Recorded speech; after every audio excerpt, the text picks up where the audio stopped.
Hi, I'm Lamar Demas, and today I will be analyzing the assigned documentary, The Freedom Riders. This documentary was extremely informative for me, and in that because it was a movement that I was not very familiar with, and actually it's my first time hearing of this movement.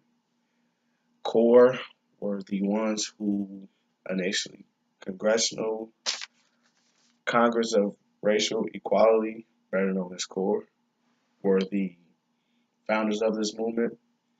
I'm familiar with them, but not particularly with this movement. The documentary featured icons such as the Kennedy brothers, James Farmer, and most famously Martin Luther King, and that pretty much gave me a retrospect as to how important this movement was during the 1960s movements for civil rights. The Freedom Riders was basically a movement that that an attempt to integrate integrate interstate highways, which was many people don't know, but which was nationally integrated. Well, nationally, law was set in place to integrate them after the Morgan versus Freeman case. I meant the Morgan versus Virginia case, but state laws usually just overrode them, especially in like southern states such as Alabama, Mississippi. Um, according according to much like other civil rights movements, the Freedom Riders were just a cluster of small groups believing in one thing that end up coming together to accomplish one goal, which, as I said earlier, to desegregate the highways. Um, although the movement was eventually a success, many neighboring, well, not neighboring, but many other civil rights movements at the time, such as the NAACP, did not approve because they said it was too radical and confrontational and didn't believe it would work, especially through the South.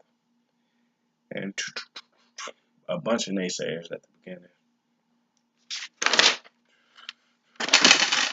Eventually, as we all know, it became something that was talked about for ages. Um, this was at the height of, of Jim Crow throughout America. It's around time 1961. John F. Kennedy was just elected, and which he was kind of playing. He was sponsored by many governors and things from the South, so he was kind of trying to stay away from integrating things because he didn't want to have bad ties with them because they were pretty much the guys who got him in. So pretty much day one was May 4th, 1961, when the buses took off from Washington, D.C.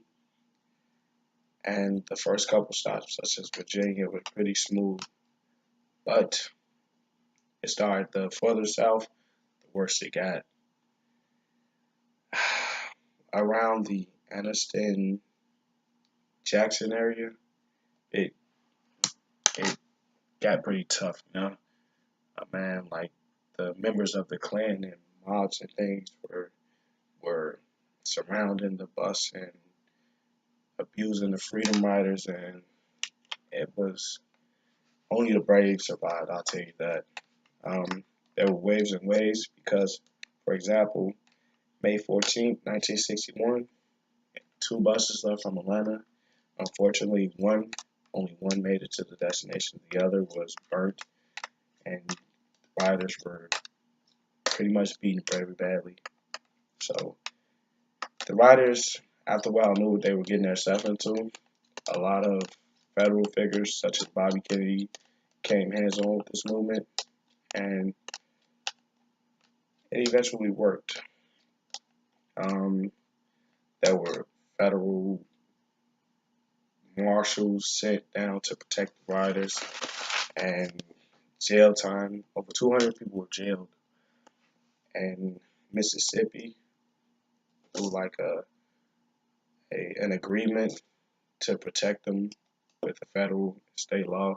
So they were just in jailing them, and riders continue to be aggressive and rode, even though they knew that they'll eventually face time in jail.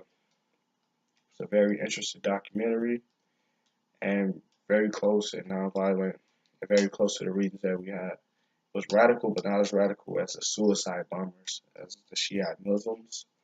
But it's a great film, and I really recommend it.